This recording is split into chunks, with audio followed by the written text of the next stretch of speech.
जिंदाबाद जिंदाबाद।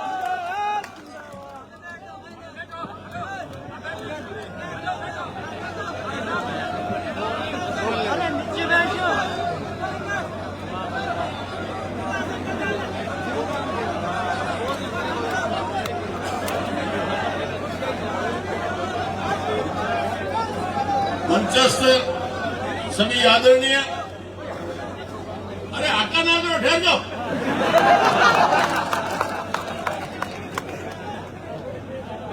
और दूर दराज और शहरी क्षेत्रों से पधारे हुए सारे मेरे 36 कौम के भाइयों, मैं साथ में देख रहा हूं मातृशक्ति के साथ में कि जब मैं आ रहा था तो यहां अंशुमान सिंह को आशीर्वाद देने के लिए गंगानगर, हनुमानगढ़, पीलीबंगा और अनूपगढ़, ये सारा जो क्षेत्र है खाजूवाड़ा, गढ़साना, वहां के लोग मुझे नजर आए, क्योंकि उन्होंने देखा कि हमारा जो उनका साथी था, जब ये पूर्व में लोकसभा का क्षेत्र था बीकानेर का, ये वहां तक पीलीबंगा, रायसीनगर तक फैला हुआ था। तो आपके जो चहेते सांसद स्वर्गीय महेंद्र सिंह भाटी के जो साथी थे, उन्हें पता लगा कि अंशुमान सिंह उनके सुपुत्र वो चुनाव लड़ रहे, वो आशीर्वाद देने के लिए आज पधारे, उनका भारी बहुत बहुत बहुत स्वागत। साथियों, आपको याद होगा, ये वही स्थल है, प्रभात सिंह जी अभी याद दिला रहे थे कि इसी स्थल पर एक वर्षों पुरानी मांग लंबित थी भारत सरकार के सामने, जिसमें फलोदी, जोधपुर, बीकानेर के सारे जनप्रतिनिधियों ने बार बार केंद्र सरकार से आग्रह किया कि फलोदी और कोलायत के बीच में जो मिसिंग लिंक है रेल का, वो जोड़ दिया जाए। लेकिन आपके आशीर्वाद से वर्षों पुरानी मांग आपने पहली बार बीकानेर के सांसद की सीट भाजपा के नाम पर स्वर्गीय महेंद्र सिंह भाटी को आशीर्वाद देके वो सीट कायम की, और उसका नतीजा रहा, मैं और आपके चहेते सांसद जब संसद चल रही थी और हमारे राजस्थान के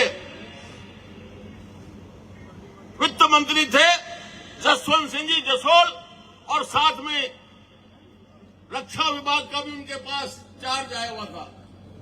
हमने कहा जसवंत सिंह जी साहब 5 मिनट में मैं बटन दबायो, रक्षा विभाग वाले अफसर ने बुलायो कि ये प्रोजेक्ट आप रक्षा विभाग के उसमें योजना में स्वीकृति के लिए डाल दो। और हमें कहा कि अब आप बजट के लिए मांग नहीं करोगे, 1 करोड़ का प्रोविजनल बजट कर दिया। मैंने कहा नहीं, अब होता रहेगा। लेकिन उन्होंने कहा सितंबर के अंदर वो फलोदी से लेके कॉलेज का फलोदी में जाके उद्घाटन कर दिया और शुरू कर दिया 111 किलोमीटर।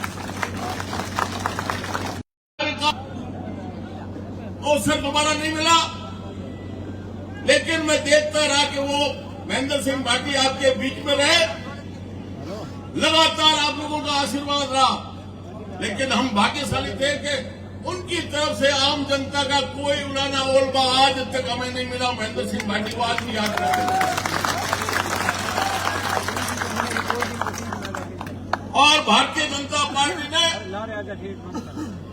जब मैंने लोकसभा विधानसभा कोलायत की सीट के लिए टिकट के लिए आवेदन तो नहीं किया, उनसे अनुरोध किया कि मुझे विधानसभा का प्रत्याशी बना जाए, तो केंद्र और राज्य के वरिष्ठ जो भाजपा के अधिकारी पदाधिकारी थे, उन्होंने कहा कि भाई ये नियम बना दिया कि 75 वर्ष से बड़ी उम्र वाले को हम विधानसभा की टिकट नहीं देंगे।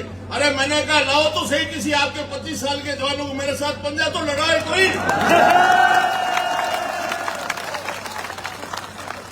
अब मैंने कहा ये बड़ी उम्र का कह मुझे गाली मत दो, मैं अभी भी मैदान में खेल रहा हूं, दौड़ रहा हूं और आगे भी तैयार हूं। लेकिन उन्होंने विचार करके मुझे कहा कि आप भी रहोगे पार्टी में और एक नई पीढ़ी आ जाए। पूर्व में तो पूनम कंवर का टिकट लिया था, तो हमने कहा कि हमारे यहाँ थोड़ी परंपरा कम है, हमारे परिवारों से महिलाएं राजनीतिक क्षेत्र में कम आती है। आने वाले समय में धीरे धीरे हो जाएगा, इसलिए आप ये पूनम कंवर की तो नहीं, मुझे ये टिकट देने का पुनः विचार करो। उन्होंने कहा नहीं भाई, आप ज्यादा जिद मत करो, आपके पोते महेंद्र सिंह के सुपुत्र और ऐसा आपका लाडला है अंशुमान सिंह, उसको आप विधानसभा की चुना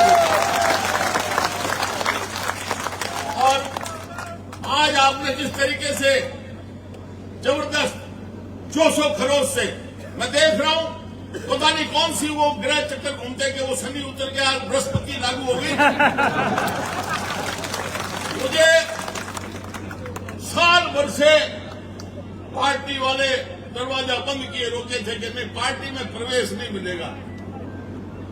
और फिर वो ग्रह कुछ ऐसे सुलझे कि मुझे पार्टी में भी ले लिया।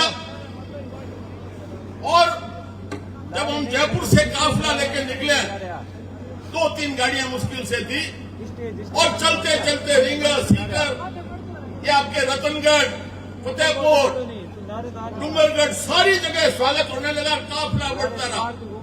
और हजारों गाड़ियों के अंदर जो लोग बैठे थे, कार्यकर्ता विशेष तौर से युवा, सब छत्तीस कौम के, वो झूम रहे थे, नाच रहे थे। मैंने कहा ये हो क्या गया, इतना जबरदस्त जोश था वो। और वो का वो जोश आज के दिन मैं देख रहा हूं, वो जोश को आपको बरकरार रखना है।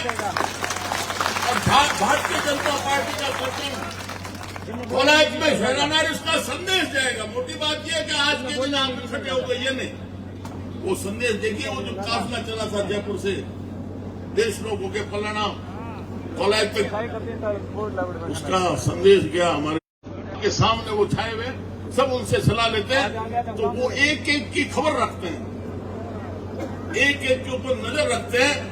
तो अपना जो काफिला चला था जयपुर से बीकानेर तक, वो भी कोई वीडियो प्रधानमंत्री जी के सामने चला गया। तब वापस 2 दिन बाद में संदेश आया कि भाई इनको लेके आप जोधपुर में आ रहा हूं, जोधपुर लेके मिलाओ मेरे को। और हम यहां से गए, प्रताप सिंह जी और हम उधर